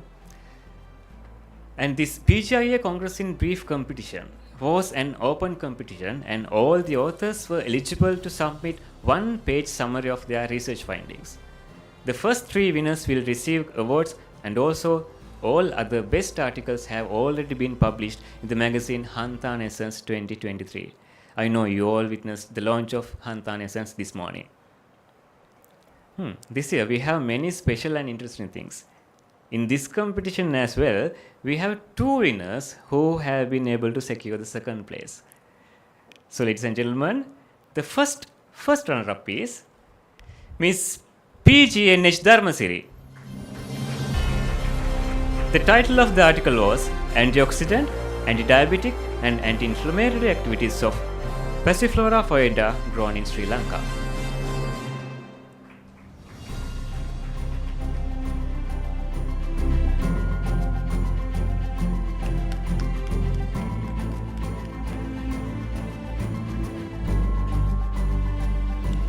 The next first runner-up is Mr. GDSP Rajapaksha for the article titled The Hidden Wonder of the Sea with Color.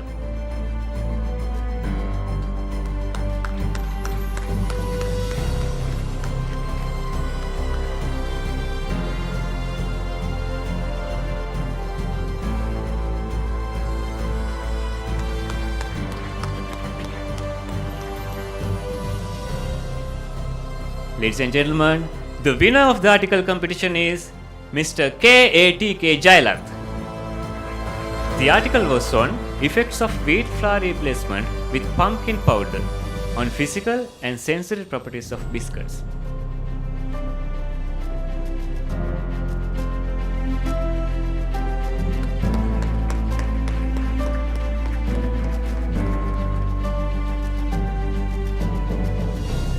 Thank you, Dr. Samarakon.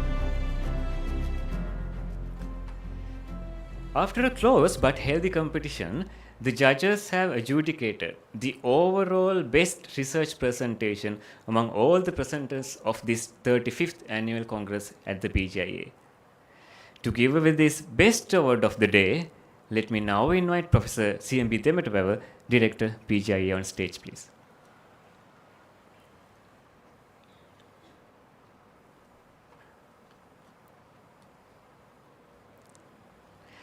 Ladies and gentlemen, put your hands together for the overall best research presentation or the best of the best for the day.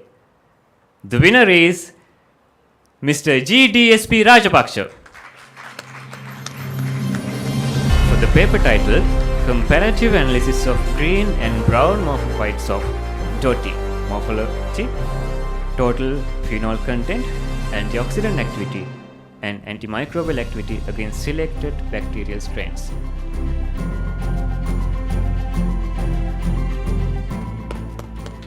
Thank you, Professor Demetavawa. Well, our heartiest congratulations to all the award winners as well as all the other researchers. With that, we have come to the end of the award presentation. However, before the end, there's a small announcement to be made. A cash award will be awarded for all the winners of the technical sessions. Therefore, please provide your information at the registration table outside before you leave. Also, the winners of the PGIA Congress in brief, that means the article competition as well, please provide your information before you leave. So now, let me hand over the session to our compeers. Thank you. Thank you, sir. Once again, let us congratulate all the winners with a big round of applause.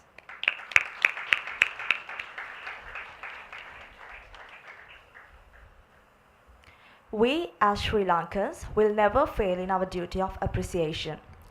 I invite you all to join with us to show our sincere gratitude to the coordinator of the 35th PGIA Annual Congress for her most untiring efforts in making the 35th Annual Congress a great success. To give away the token of appreciation to Professor Varshidandeniya, we cordially invite Professor CMB Demetavawa, the Director of PGIA.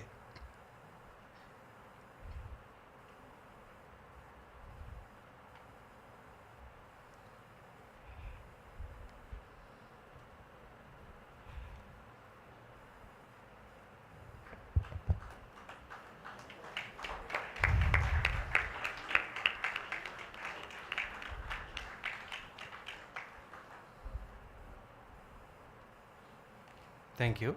Dear Madam, please remain on the stage. There is a token of appreciation from the organizing committee as well.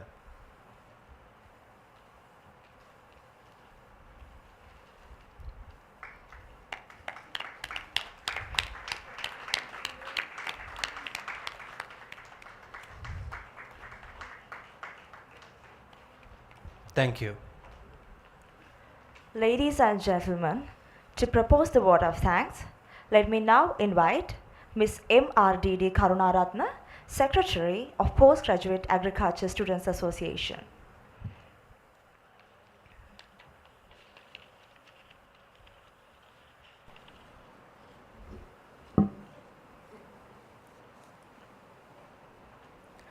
Good evening, ladies and gentlemen. Professor CMB Demetavawa, the Director, Postgraduate Institute of Agriculture, Dr. SMM Samarakon, Distinguished Alumnus of PGIA, Professor Varshidam Deniya, the coordinator of 35th Annual Congress, Postgraduate Institute of Agriculture, University of Peradeniya, distinguished invitees, local and international presenters and participants, my dear colleagues, ladies and gentlemen. On behalf of the Postgraduate Agriculture Students Association and the Congress Organizing Committee, I am honored and privileged to be on this stage to propose the vote of thanks for the 35th Annual Congress of the PGIA, University of Peradeniya. First and foremost, I would like to extend a very hearty thank you to all the young scientists who present their research findings today. Congratulations to the winners and all the participants for their active participation. I would like to thank our chief guest, Mr. Gabriel Grau, Mission Director, and Ms. Deborah Mosel, the Deputy Mission Director, US Mission for Sri Lanka and the Maldives, who honored this occasion.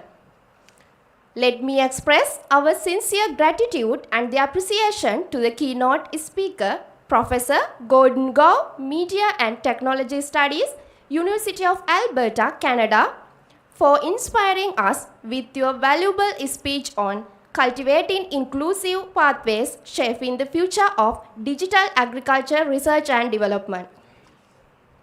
Further, I wish to express our sincere gratitude to invited speakers, Professor Wayne Gunpark, Faculty of Food and Agriculture, University of the West Indies, and Dr. Gautami Veerakon, Senior Curator of Lichens and Slime Molds, the Natural History Museum, London, UK.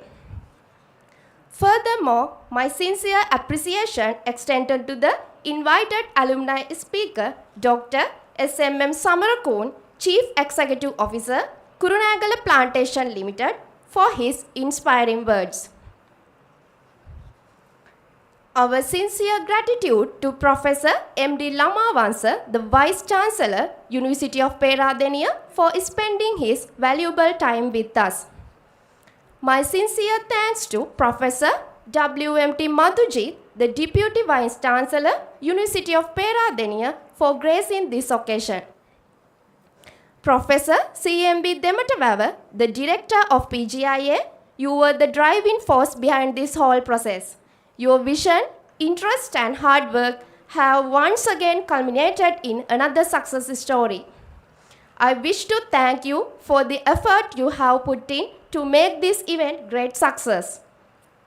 I must mention our deep sense of appreciation to the Dean, Faculty of Agriculture, University of Peradeniya, Professor Sarath S. Kodithuakku, for his generous support in helping us achieving this goal.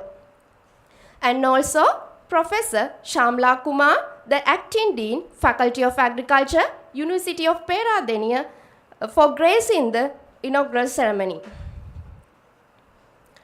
I would like to extend our deepest gratitude to our sponsors, Institute for Research and Development in Health and Social Care, AgStar PLC, Lankem Ceylon PLC, CIC Agribusiness Private Limited, Kurunagala Plantation Private Limited, CNC Private Limited and Bank of Ceylon for their invaluable support.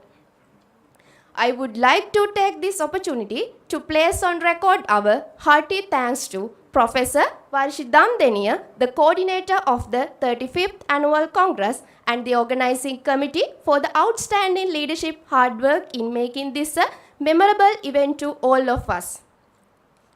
My sincere appreciation extends to the staff of the PGIA. Organizing the PGIA Annual Congress is not an easy task. You deserve a big round of applause for a job well done.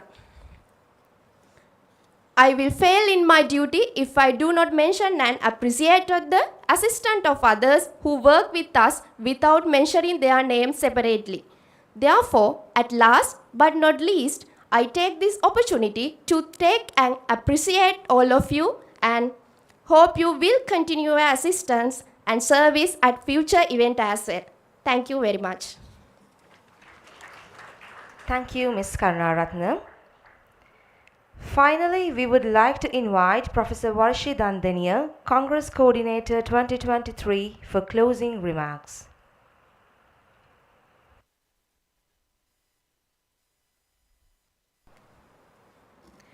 Thank you. I know you all must be very tired after a long day of events, but I fail in my duties if I do not mention about a few facts behind this whole event. So, distinguished guests in the head table and attending the conference today, and ladies and gentlemen, although an official vote of thanks was already proposed, I must appreciate the invisible team behind the 35th Annual Congress. First of all, I would like to thank Professor CMB Demetwava, Director PGIA, for his continuous support and encouragement since the day the responsibility of Congress Coordinator was entrusted on me. And thank you very much, sir, for your support that made me feel comfortable in performing duties in each and every step to organize this event. And the Congress work was organized by four subcommittees this year. The four committees were chaired by Professor Chandrika Pereira, Dr. Duminda Vidanagamage, Dr. Nipuni Sirimalwatta, and Dr. Vikum Jayasinghe, and they were supported by an energetic group of team members. And I would like to appreciate the tremendous support provided by all these people throughout the past 10 months. And a special word of appreciation for all the past coordinators of PGIA Annual Congress. Dear sir, madam, I know some of you are in this audience and some of you might be joining online. The procedures and the operating systems you have developed over the years made our life very easy in organizing this massive event. And I wish to thank Mr. K.A.B. Damunupola, Ms. K.A.I.S. Ranasinghe, Mr. Indika Hemajit, and all the staff members of PGIA for their contribution and their assistance. And I thank all the authors of research papers and the great team of reviewers, research chairpersons of the sessions, and the judges who evaluated the oral and post presentations.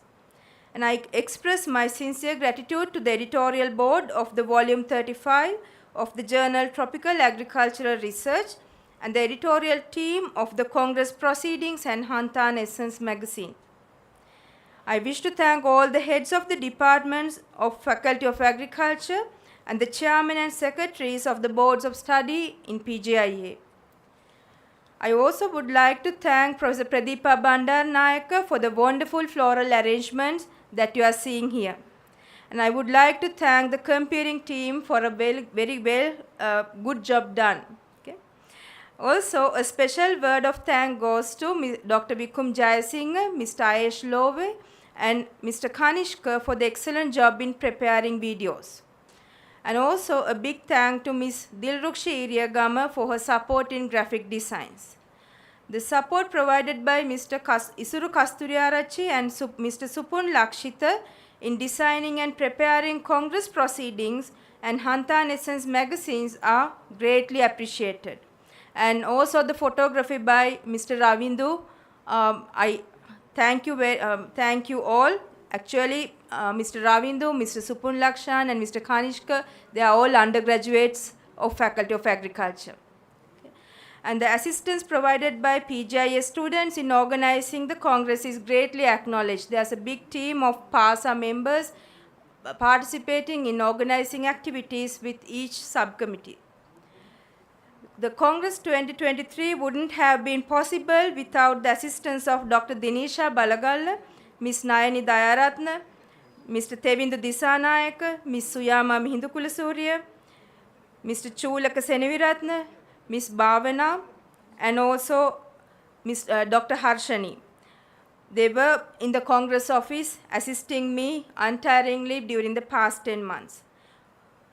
Also, I fail in my duty if I do not mention the generous contributions made by our sponsors, Agstar PLC, Lankem Ceylon PLC, CIC Agribusiness, Kurnagal Plantations, Bank of Ceylon, and CNC Private Limited. I know our PASA secretary has mentioned these sponsors and thanked them, but I wanted to personally thank because we are working under very strict financial situation. So, under this situation, we were able to navigate with much ease because of these sponsorships.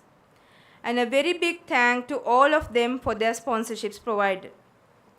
I wish to extend my gratitude to all the resource persons and participants of the pre-Congress workshops we have conducted this year, targeting capacity building of research officers and executives in the public and private sector organizations and also of postgraduate students.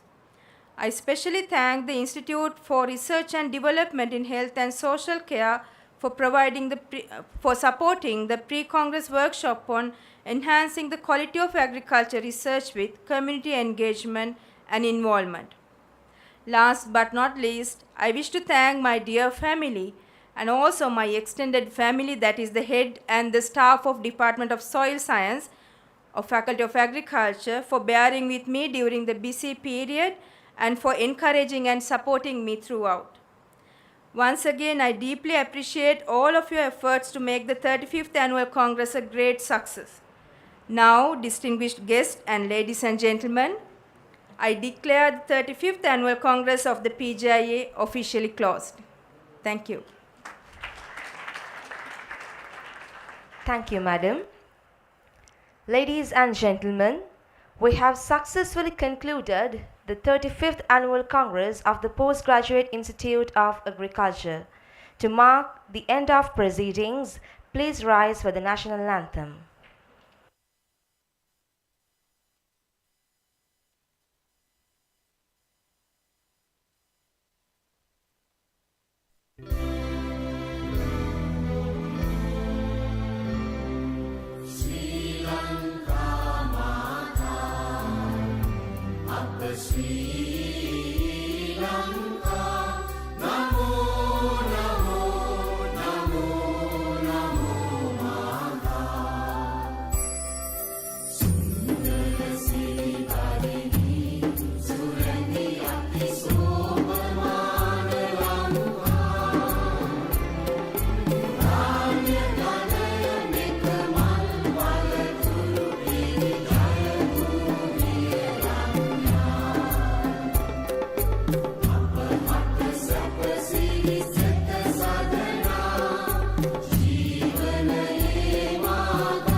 Thank you. We wish you all a very pleasant evening and a safe journey back home. A small announcement. Evening tea refreshment will be served outside at the designated area. Please enjoy. Thank you.